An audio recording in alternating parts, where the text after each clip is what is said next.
Binawi ng It's Showtime host na si Vice Ganda ang kanyang unang naging pahayag sa social media kahapon na magsasorry siya live on air sa isang contestant na searchy sa Especially For You.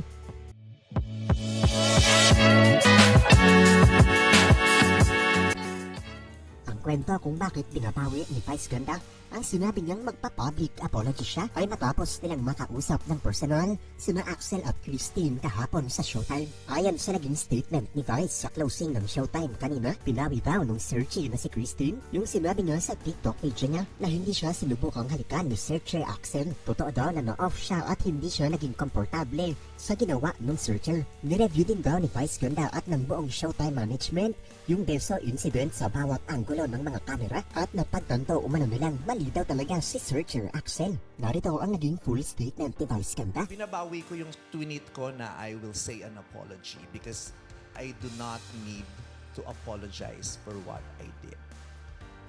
Yeah.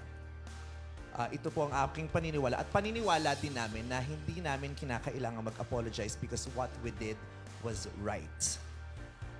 Again, So ayon na nga mismo kay Vice Ganda para ang ginawa niyang pagko-call out at pamamahiya live on air dun sa contestant na si Axel. Pero ang lubos na hindi maisip ngayon ng mga netizens, bakit nagbago ng statement itong searcher na si Christine? Nung nag-post kasi siya ng TikTok video niya kamakailan, ay ipinagtanggol niya si Axel at wala daw itong binalak sa kanya. Pero nung muli siyang nakausap para sa investigasyon ng Showtime, ay binawi niya yung nauna niyang sinabi sa TikTok at ayon nga sa kanya, na-off naman daw talaga siya. So sobrang gulo ng naging sitwasyon dahil sa kanya. Nung una pa lang daw dapat sinabi na niya agad na hindi niya nagustuhan yung pagbebersa sa kanya ng searchy na si Axel.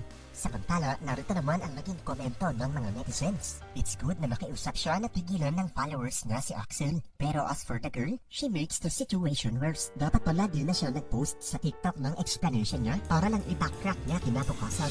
Lahat sa senaryo na to nagkagulo-gulo. Weird yung pagbawi ni Christine. I understand naman na pwedeng umayaw sa beso. But for Axel, I still don't think na may mali siya yung beso or shoulder bump kasi patawa siya the whole time. The fact na ang bilis nila na pagalitan siya live on TV. Before asking either of them kung ano ba nangyari, before they jumped the gun about possible charges, yun ang off. Good na hinahandle nila privately, but the damage is done.